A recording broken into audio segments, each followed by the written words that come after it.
หมายสุงค่าเมื่อได้เป็นวันที่28เดือนธันวาคมที่12ปี2025เป็นวันติดได้ตอนได้ข่าวใส่หมอหอมมีข่าว2ตอนที่มาเปิ้นเผานะคะตอนที่1ค่ะมวยพองตกฮาวแห้งที่เว้งหลงนิวยอร์กเด้อเคิกลองออกข่าวตั้งนำตั้งหลายนะคะเที่ยงตอนหนึ่งค่ะได้ก็มวยพองตกฮาวแห้งและ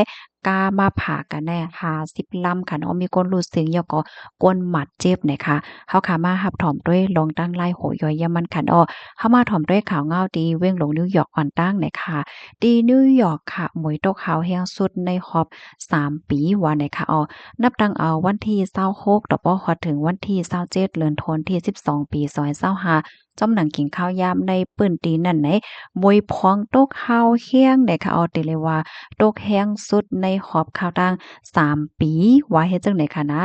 ตกหึงในหมอก23ชั่วโมงจังได๋ค่ะก็มีลองตึกเคิกต่อ ลองออกข้าวตั้งในคะเฮอหมินตา1เหง6ปากล่ำแหนไหลกึดหรือไหวค่ะปะยอก็เฮอหมินเทียง7เหง10ปากล่ำในได้ก็ไหลจึ้งไหลเทิงกว่าว่าเฮ็ดจังไหนค่ะ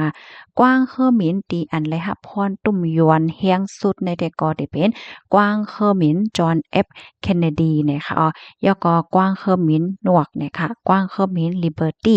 และกว้างเฮอหมินลาการเดียค่ะ กว้างเฮ่อหมินตั้งเสียงตั้งหมดในก็หมินในปื้นที่เว้งหลงนิวยอร์กบอสตันชิคาโกโฮมถึงในที่เว้งหลงโตรอนโตเมืองแคนาดาว่าจังไหนคะมวยพองตกปอกกำได้ก็แต่เลยว่าหาวแฮงแต่ว่าเนี่ยค่ะนะสมาแม่นขิงข้าวยามวันคริสต์มาสฝ่ายหนึ่งก็ซ้ำเป็นขิงข้าวที่ส่งสั่งปีเก่ารับตอนปีใหม่เป็นขิงข้าวดีก้นวันก้นเมืองในเปิ้นก็ออกข้าวตั้งค่ะเนาะกว่าใต้กว่าเหนือกว่าเลกว่าลาวกว่าใจญาติพี่น้องว่าสังว่าเจิ้นนายเฮ็ดไหนค่ะเกี่ยวกับเลยร้องเนี่ยค่ะมื้ออ่อนหน้าในเนี่ยก็อยู่ที่พวกกวนจะเมืองนิวยอร์กค่ะก็เลยเปิ้นเผาถึงก้นวันก้นเมืองลงนั้นนั่นน่ะเนาะว่า มวยผองล้มเลี่ยงหลงจางข่าวกำนันไรปันฟังเตื้นถึงปันก้นวันก้นเมืองไหเงิงลองออกข้าวตั้งในเขาเพราะว่าอำมีลองใหญ่ลองสังนาอาล่าในได้ก็อย่าไปออกข้าวตั้งเหย้าให้เงิงไว้ก่อนก้อยกาวาสังเจ้าหนังว่าอำยาลอดไล่เตื้นว่าได้เลยออกข้าวตั้งในก็ให้มีลองวางแผนลงนาและเจ้านายในค่ะก็หมวยพองโตกค่ะพี่น้องเฮาค่ะมื้อเหลียวข้าวใส่หมอหอมในก็มีไว้ที่นิวยอร์กค่ะดอกเมื้อเจ้าในก็กว่าเลนหมวยมาเนี่ยค่ะได้ย้อนไข่เหน่ตัวทบอีกหนึ่งป้อถอนตอนหนึ่งค่ะเนาะมวยพวงเนี่ยค่ะนะเมื่อพองที่มันตกลงมาเนี่ยมันหังหลีนะคะกูก็หังหลีเลนหลีหลอมหลีต้วยหนาจังไหนค่ะเนาะกว่าถ่ายแคบห่างก่อนเล่นมวยเนี่ยมันก็บ่กัดกะหือค่ะนะกว่ายิบเลนยิบหางเฮ็ดจังไหนก็ไล่เฮ็ดไหนก้อยกะว่าเพราะว่ามันตกกว่าหึงอีกหนึ่งยาวในมวยพองในมันได้เย็นเป็นน้ำแข็งกว่าเพราะมันเป็นน้ำแข็งเหมือนนั้นยาวค่ะลิโกน่ะ ป้อเฮาก็เหยียบหญ้าไหนจึงมันเต็ล่มมันเต็ประหลาดง่ายน่ะจังไหนคะค่ะลูกที่เขาวงาโหได้เสแลกำในเฮาค่ะมาต้วยแทงตอนหนึ่งอันนี้ซ้ำเป็นที่เมืองญี่ปุ่นที่ญี่ปุ่นเนี่ยก็หมวยตกแฮงเหมือนกันค่ะเส้นตั้งหมื่นเนาะกาละหลายลำมาผ่าหญ้ากันเฮก็มีคนรู้สึงสายใจแล้วก็ก้นหมัดเจ็บเนี่ยค่ะมื้อวันที่27เดือนธันวาคมที่12ปี2025ได้มีข่าวงาออกมาว่าอะไรเกิดขึ้นเปิงเป็นเพกึ่งกลางหลงปอกกำใหญ่กาหมอก50ลำเนี่ยผ่าหญ้ากันเนอเส้นตั้งคัน S4 ตีในเว้งมินาคามิเจดอนกุมมะตั้งปอตอนกลางของเมืองญี่ปุ่นค่ะเพกึ่งกลางได้ก่อเป็นกว่าเมื่อกินข้าวยาม7:30วันที่26ติป่นมาจอมหนังกินข้าวยามในปื้นตีเฮ็ดให้มีคนรู้เสียงสาใจ2เกาะและบาดเจ็บเทียง26เกาะไหนค่ะตั้งฝ่ายผู้มีปนพรในปื้นตีลาดว่าเพกึ่งกลางปอกกำในแต่ก่อไหนมือแต่มันได้กาหลง การลงสองลำเข้ามาเติกมาผ่ายากกันให้นี่กำในข้าวย่ำสืบบ้านเนี่ยก็เฮ็ดให้กาหลายๆลำเนี่ยมาผ่าใส่รอใส่กันเฮ็ดจังได๋โคมดังเสียงทั้งหมดก็เป็นกว่าถึง50ลำค่ะและในนั้นขณะที่มันได้มีอยู่หมอก10ลำในเลยเปลี่ยนไฟลูกใหม่ตั้งไฟภูมิพลพ่อนเขาและใจข้าวย่ำถึง7ชั่วโมงไฟจังก้อย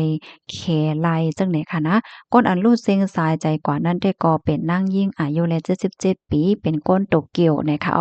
อ่าปะยอก็ครบทบหันขับตัวก้นรูเซียนสาใจเที่ยงก้อหนึ่งมีไว้อยู่ที่ในกาในกาหลงที่อันทุกเนี้ยไฟไหม้นั่นนะคะตั้งฝ่ายผู้มีปนพ้อนเขาลาดว่า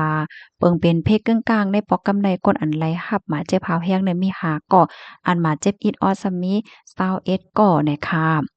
พ้องขิงข้าวยามที่อันเป็นเพกึ่งกลางนั่นค่ะนะมันเป็นข้าวหมวยโตกนะคะอ่อนนั้นนั่นผู้มีปนพ้อนเขาก็เลยเปิ้นผาเปิ้นฟังเติ้นถึงปันไฮไลท์สตีกันนะคะผู้มีปนพ้อนเขาก็ยุ่มว่าลองอันไรเป็นเพกกึ่งกลางกว่าปอกกำในในมันเป็นย้อนเพราะว่าน้ำแข็งหมวยตกยาวมันเป็นน้ำแข็งให้มันมึนนั่นค่ะนะเนาะถึงที่ป้อเป็นเพกกึ่งกลางลงกว่าในปอกกำในใน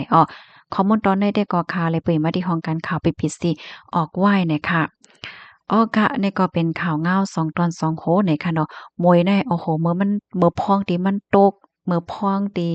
มันขาวลงไว้ในมันหังหลีนะคะกูก็หลีล้อมหลีต้วยหนาจังไหน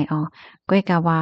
พอมันเย็นเป็นน้ำแข็งกว่าแล้วแต่มันมึนเฮ็ดไหนค่ะนะเปิ้นว่าฮอก้าฮอหังจังไหนก็หยาบหนาเนี่ยค่ะว่ามันเสียงดังมันมึนเฮ็ดไหนน่ะเนาะมันหังตีนาเฮิรนเปิ้นได้ค่ะนะเพราะมันจังว่าหมวยโตกยาวเนี่ยเปิ้นก็ได้อ่อนกันมา เหมือนจังหนังกอบญาติที่เมืองเฮาเนี่ยเพิ่นก็มาขดแปด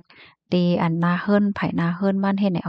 ป้อมใจจังนะเมื่อพ้องตีมวยพองที่มันแตกลงใหม่ๆเนี่ยค่ะนะมันได้โอนๆโน้นๆเฮ็ดให้นะกูก็เฮาค่ะก็ยิบก็ง่ายหนาจังไหนแน่มันเตเหมือนจังหนังปิ้งซูมันน้ำแข็งใสอันที่เฮาค่ะใกล้ก็ซื้อกินกูก็เหมือนจังไอติมก็น่ะมันใจมันเป็นเขาปิ้งซูเหมือนนั้นลิเลียค่ะซัมบ่ใครหยิบมากินค่ะนะ มันแลบหวานหนานี่เนาะมันโอนๆโน้นๆให้เนี่ยค่ะแกวเพราะว่ามันเหิงกว่าแล้วแต่มันโอนเอาอะมันได้เย็นเป็นแข็งน้ำแข็งกว่าจังได๋ค่ะยินจำบ่ก็ได้รับถอมปานแห้งค่ะเนาะรับถอมยาวหันเทินจังได๋ใครปันตาหันถึงแลเพิ่มแถมเนี่ยก็เพิ่มแถมมาเลยค่ะเนาะบ่อยส่งค่ะ